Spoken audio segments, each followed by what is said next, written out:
Shalom semuanya, gimana kabar kalian? Saya yakin kabar kalian baik, diberkati Tuhan semuanya. Saya lagi ada bersama dengan keluarga di Castle de Har di Utrecht. Kita jalan-jalan ke tempat ini dan di sini saya juga mau sharing buat teman-teman satu video yang juga memberkati saya dari VAUK 600. Saya translate khusus buat kalian juga.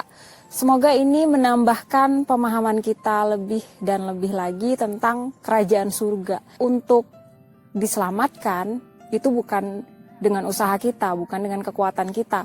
100% dikerjakan oleh Tuhan Yesus. Tapi untuk tingkatan ini yang nanti di surga gitu ya, ada tingkatan-tingkatan dan saya juga mau sharingkan firman Tuhannya buat kalian. Tapi kalian saksikan video yang satu ini.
Nah, jadi itu tadi gambaran di dalam kerajaan surga seperti apa. Ini deskripsi dari firman Tuhan. Kita baca di dalam firman Tuhan itu jelas sekali sebenarnya bahwa Tuhan memberi upah, Tuhan mereward setiap orang dari perbuatan yang dia lakukan selama hidupnya di dunia ini. Bukan masalah panjang umur teman-teman, tapi masalah kita menggunakan setiap menit, bahkan detik itu dengan sangat maksimal untuk Tuhan. Segala sesuatu yang kita lakukan, sampai ke hal yang paling kecil sekalipun, ketika kita melakukannya dengan segenap hati untuk menyenangkan Tuhan, itu diberi upah sama Tuhan sendiri. Dalam kehidupan ini, Tuhan menitipkan juga orang-orang ada di sekitar kita untuk kita beri masukan, kita tegur, dukung, kita support untuk semakin dekat sama Tuhan. Itu juga merupakan buah di mana kita mengajak orang untuk mengenal Tuhan, dan Tuhan akan mereward kita atas semua itu gitu. Kita membawa jiwa-jiwa untuk Tuhan. Tapi juga ada hal-hal kecil kayak kita menyembah Tuhan, kita setia dalam disiplin-disiplin rohani, kita mengurusi keluarga kita, mengurusi anak-anak aja dengan baik, melakukan hal-hal kecil mungkin. Itu juga sebenarnya diberi reward. Tuhan akan menguji hati kita, gimana ketulusan kita memang melakukannya untuk Tuhan. Demikian juga dengan pekerjaan sehari-hari sebenarnya. Kita melakukan segala sesuatu seperti untuk Tuhan, makan pun untuk Tuhan, minum pun untuk Tuhan. Ada saatnya puasa, kita puasa lakukan untuk Tuhan, mendoakan orang-orang gitu. Jadi kita merendahkan diri dalam puasa untuk tahu apa yang menyenangkan Tuhan dalam pilihan-pilihan kita, dalam keputusan-keputusan kita, dari hal yang kecil sampai hal yang besar-besar pun, itu semua adalah kepekaan kita sama suaranya Roh Kudus, sama tuntunannya Roh Kudus. Sekali lagi saya jelaskan, tuntunan Roh Kudus itu ada di dalam firman Tuhan. Jadi kita harus baca firman setiap hari, sekalipun kita udah khatam berapa kali. Saya sendiri ya, saya tetap baca firman Tuhan, saya tetap mempelajari firman Tuhan. Dan dari hubungan juga ketika kita memang menyediakan waktu menyembah Tuhan, Roh Kudus tuh bicara di dalam hati kita. Dia bahkan bicara secara supranatural, ngasih macem-macem teman-teman, penglihatan, mimpi. Tapi kalian nggak perlu mencari hal itu dulu, karena itu semua ada langkah-langkahnya gitu. Yang penting di awal itu adalah hati kalian memang tulus untuk Tuhan, aku mau mencari Engkau, aku mau tinggal di dalam firman-Mu, dan firman-Mu tinggal di dalam aku, sehingga hidupku berbuah. Dan lebih-lebih lagi ketika kalian melakukan itu secara konsisten, Tuhan akan memakai hidup kalian untuk kemuliaannya, dan Tuhan akan mereward kalian. Itu aja yang saya mau sharingkan. Terima kasih buat kalian yang udah nonton video ini. Saya berdoa kalian diberkati Tuhan, kita semua stay healthy, dan kita melakukan kehendak Tuhan sampai Tuhan datang, kita mendapat setiap reward kita. Tuhan Yesus memberkati kita semua.